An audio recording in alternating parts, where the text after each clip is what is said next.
All right, now to the latest on COVID-19 and the vaccine. Nearly 1 million people in Massachusetts are now eligible to receive the COVID-19. So joining me tonight are Bay State Health President and CEO Dr. Mark Kerouac and Dr. Robert Roos, the Chief Medical Officer at Mercy Medical Center.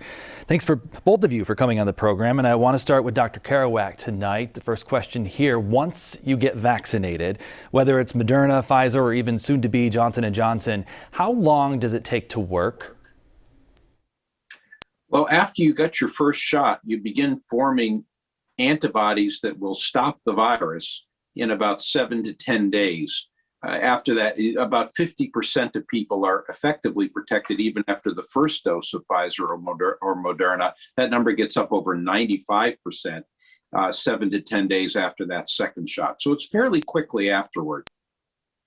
And can you still get COVID once you're vaccinated? And I guess my question too is, do you experience less severe symptoms? The answer is yes and yes.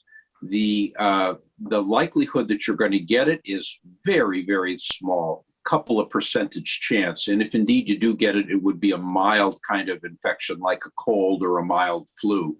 The chances that you would end up in the hospital or in the intensive care unit are vanishingly small, a fraction of a percent. Still possible, but extremely unlikely. We're talking about life after vaccination. If you're vaccinated, can you still carry or even spread the virus? That has not been studied in most of the vaccine trials because they waited for people to get sick. And as we know, COVID can cause infection and be transmitted in people who feel just fine. In one of the vaccine trials, they did test people once a week with the nasal swab technique to see if indeed they were carrying the virus. And being vaccinated did dramatically reduce the amount of virus people shed without symptoms as well. So I think that there's double protection. There's protection for the individual who receives it, but also protection of the people around you that you're less likely to shed it. So basically, we still need to be wearing our masks. We still need to be socially distant. That's correct. I think that really our cues there is how much virus and how many cases are in the community. We really do need to wait for the all clear signal from the governor before we dispense with the usual preventative measures. Even though people who have been effectively vaccinated are in much, much better shape, we still need to follow those measures until the virus levels in the community fall to a safe level. And that's kind of when you're talking about that herd immunity, I suspect. We have some viewer questions here too, and I want to go to Shirley Gibbons. She says that some vaccine appointments are being canceled due to weather. Can you still get the second shot if it is after the 3-week allotted time?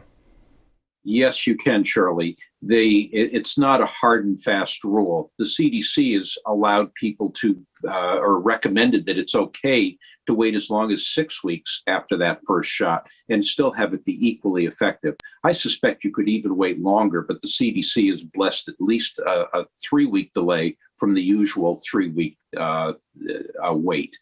We have another viewer question here. This one's from Joanne, and she wants to know, will a one-time vaccine be enough for a lifetime, or is this something like the flu? Are we going to have to do this every year? Well, it's a great question. I wish I knew the answer to that one, Shirley.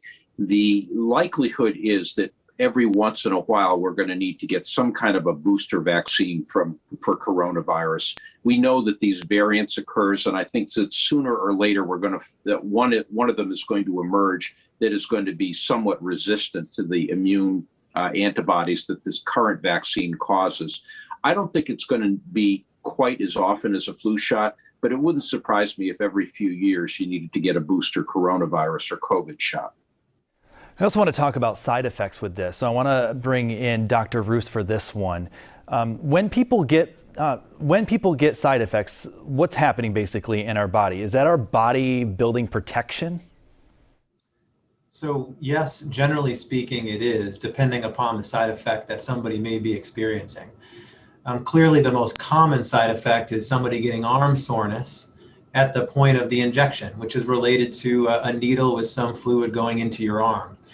Some of the other more common effects that can result from a vaccine, like fevers and chills or muscle aches, those are really signs that your body's immune system is creating a response. And so those are not commonly thought of as being bad things, but really a sign that there is an immune response occurring. And those are often mild. They subside on their own within 24 to 48 hours.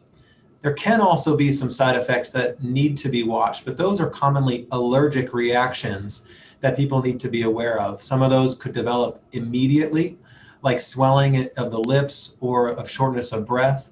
But by and large, those are extremely rare. And the general side effects that people experience are mild, self-limited, and have really demonstrated that these vaccines are quite safe. All right, we have another viewer question here I want to bring on here, and this again for Dr. Roos, and it's coming from Claudia, and she writes, I had my second vaccine on Monday and have been pretty sick. Today is day 4 of a fever. How long can I expect this to last? So thanks for the question. That's actually a little bit less common to have a fever lasting now 4 days after a vaccine. After that point at which you cross that 48-hour mark, it's probably wise to consider seeking some healthcare attention, as it may be a result of another illness, potentially. There are certainly circumstances where people can get sick with other things that could cause fever that could last for some time. And you might want to discuss that with a healthcare provider. By and large, the symptoms that are experienced from the vaccine itself would be going away within 24 to 48 hours. And that's really what our experience has been now, having delivered thousands and thousands of vaccines to people here at Mercy Medical Center. Is there anything you should do before you get vaccinated? For example, maybe something you can buy over the counter. I'm thinking of medicine like ibuprofen or something like that, acetaminophen. So that's a very interesting question. And really what I would recommend is that people go into their vaccine at their usual state of health. You know, we generally don't recommend people get vaccinated if they're feeling very sick, perhaps with another illness, or if they're at risk of developing something in the next couple of days. Keep yourself hydrated, eat a usual good diet. If you take, your regular medications, you should take those. You should not necessarily pre-medicate and take medicines like ibuprofen or acetaminophen prior to the vaccine. There are some investigations ongoing on whether or not certain types of anti-inflammatory medications would actually blunt the response that you would get from the vaccine itself. But if you do develop a fever or you develop significant muscle aches afterwards, it is okay to go ahead and take those medications if that's something that you would take for those symptoms. But we don't generally recommend pre-medication in this case. All right, Dr. Roos, Dr. Kerouac, thank you. And coming up next, we want to talk about Western Massachusetts' only mass vaccination site, the Eastfield Mall. You're watching a special edition of 22 News at 6.